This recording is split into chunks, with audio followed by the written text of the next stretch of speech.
할렐루야, 사랑하는 성도 여러분, 고난주간 특별 새벽 기도회 둘째 날입니다.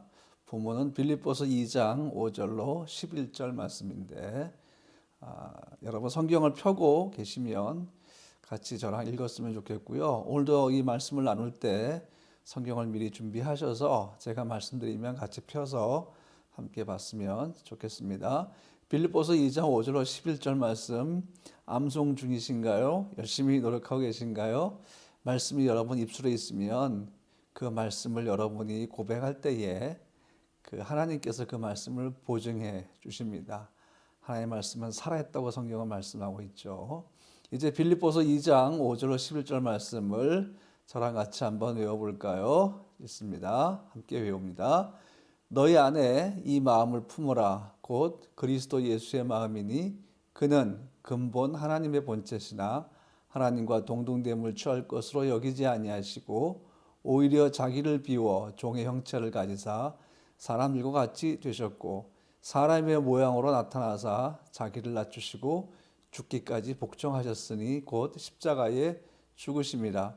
이러므로 하나님이 그를 지극히 높여 모든 이름 위에 뛰어난 이름을 주사 하늘에 있는 자들과 땅에 있는 자들과 땅 아래에 있는 자들로 모든 무릎을 예수의 이름하에 꿇게 하시고 모든 입으로 예수 그리스도를 주라 시인하여 하나님 아버지께 영광을 돌리게 하셨느니라. 아멘. 어제 우리는 하나님과 동등됨을 취하지 않으셨다는 말씀에 대해서 함께 묵상을 했죠. 하나님과 동등하신 예수께서 그것을 내려놓으시며 자신을 비우셨다라는 말씀의 의미를 함께 나눴습니다. 오늘은 계속해서 이 7절과 8절의 말씀을 가지고 함께 나누려고 하는데요. 먼저 7절 말씀을 보시면 자기를 비우셨다라고 말씀하고 있죠. 이 비우다라는 것의 의미를 오늘 한번 생각을 해봤으면 좋겠습니다. 비우다라는 이 동사의 의미는 강요나 강제가 아니라 스스로 자발적으로 그렇게 하셨다라는 뜻입니다. 그러니까 예수님께서는 하늘 영광 버리시고 이 땅에 오셔서 우리가 되셔서 우리처럼 되셔서 우리의 죄를 짊어지시고 십자가에 못 박혀 죽으시는 그 결정을 그분 스스로 하셨다라는 것입니다. 자발적으로 하셨다라는 것입니다. 그런데 여러분 이 표현이 예수께서 자신이 하나님이시라는 본질을 버렸다는 것을 의미하지는 않습니다.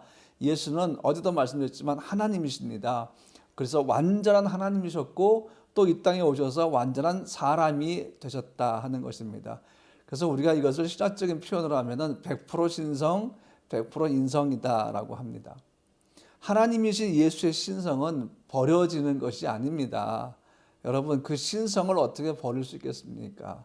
그분은 그 신성을 버리지 아니하시고 사람이 되셨습니다. 그래서 100% 완전한 신성을 가지신 예수께서 또 100% 완전한 인성을 가지셨다라는 뜻입니다. 그 다음에 이 버리다라고 사용되는 동사를 조금만 좀 더 깊이 있게 한번 나눠볼까요?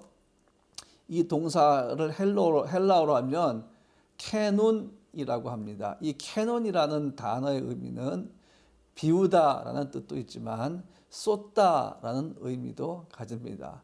그래서 자신을 버리셨다라는 것은 자신을 쏟았다라고도 해석이 되는 것입니다. 그럼 여러분 왜 예수님은 자신을 쏟으신 것일까요?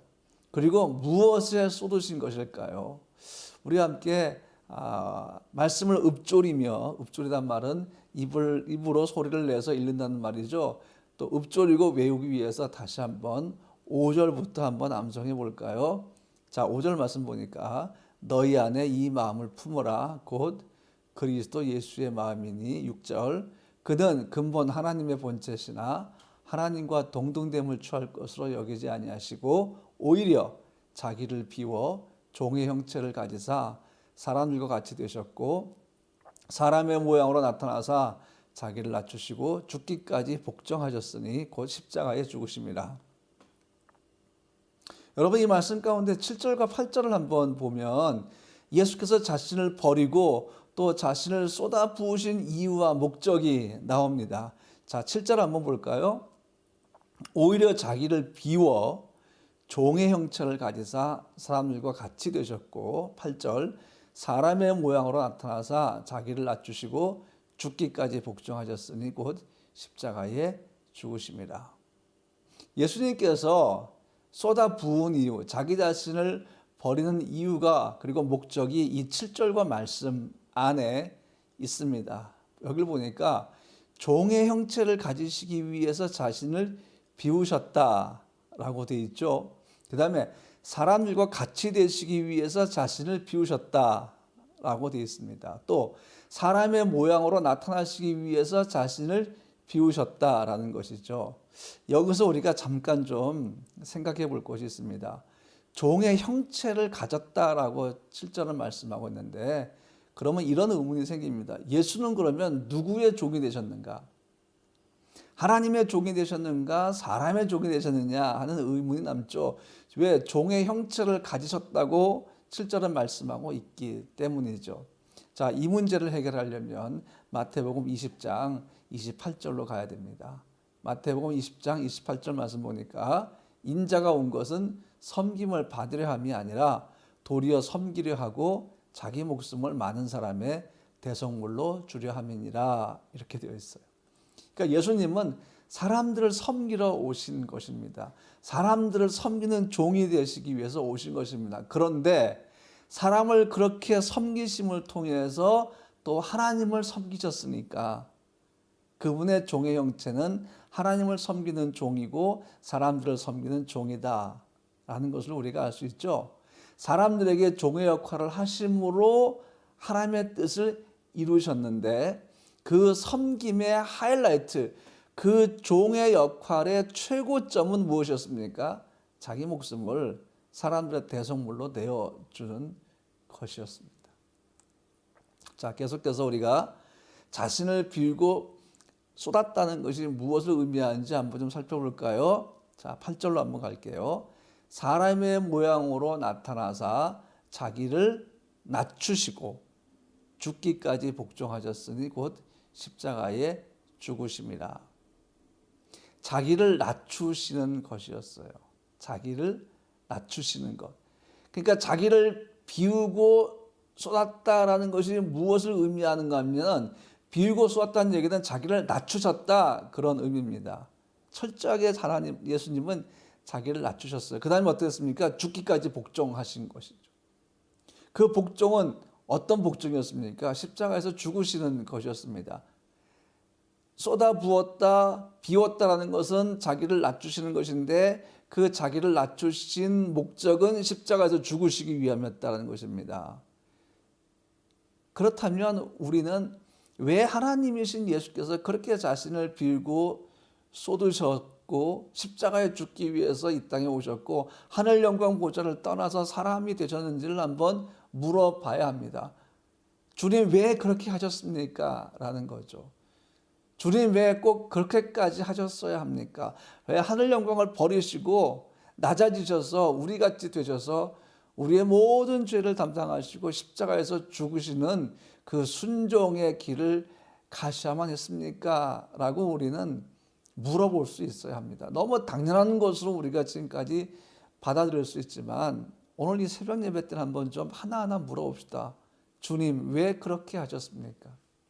바울은 고린도 교회에 보내는 편지에서 예수께서 자신을 비우시고 쏟으신 것에 대해서 이렇게 설명하는데요. 그는 부유하신 자이지만 우리를 위해 가난하게 되셨는데 그 목적은 우리로 하여금 부욕하게 되도록 하기 위함이다 라는 것입니다.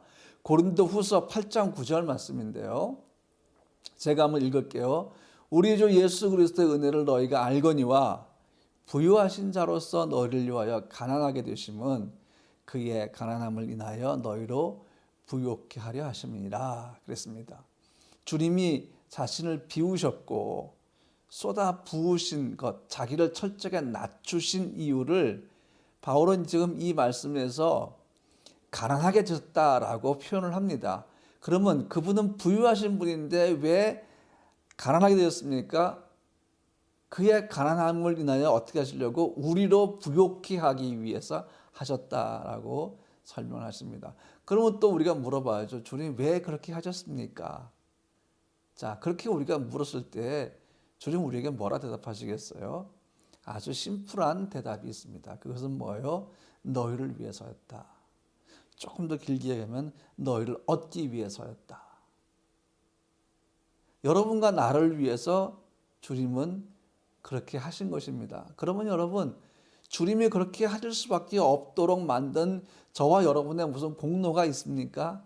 없습니다. 우리의 무슨 힘과 노력이 있었습니까? 없습니다.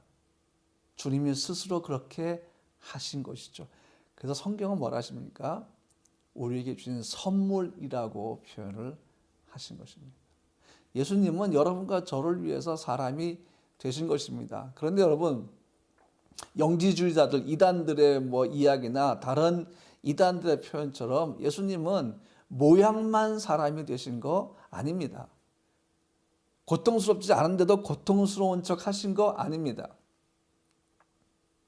예수님은 완전한 사람이셨습니다. 외모뿐만이 아니라 사람의 생각과 감정과 삶의 희로애락을 모두 가지신 분이셨습니다. 그분은 마리아의 태 잉태되셨습니다. 물론 아담의 후손에게 주어지는 원죄를 갖지 않으시기 위해서 성령으로 잉태되셨지만 잉태되신 후부터는 모든 과정이 사람이 탄생하는 출산하는 과정을 거쳐서 자라는 과정 그리고 성인이 돼가는 과정을 그대로 다 겪으셨다 하는 것입니다. 그분은 나이를 먹었죠. 끼니를 걸으면 배가 고프셨죠. 걸어 다니셨습니다. 요리도 하셨고요. 식사도 하셨고 목수의 일을 하셨습니다. 그리고 사람의 언어를 사용하셨죠. 자기 마음의 고통과 그 상함을 표현하셨죠. 그분은 쉬지 않으면 피곤해 하셨고 또 눈물을 흘리시며 우셨고 또 잠을 주무셨습니다. 우리가 하는 그대로 우리의 삶을 그분은 똑같이 하셨습니다. 그런 척 하신 것이 아니라 그분은 실제로 우리가 되신 것입니다. 그래서 여러분 지난 주일도 제가 같이 말씀을 나눴듯이 사람들이 사람이 되신 하나님의 아들 예수를 어떻게 할 수 있었습니까? 그냥 그분이 모양만 가지신 하나님이셨으면 사람들은 결코 할 수 없는 일을 했습니다. 예수님에게. 어떻게 했습니까? 때릴 수가 있었습니다. 예수님의 뺨을 때릴 수가 있었습니다. 채찍으로 때릴 수 있었습니다.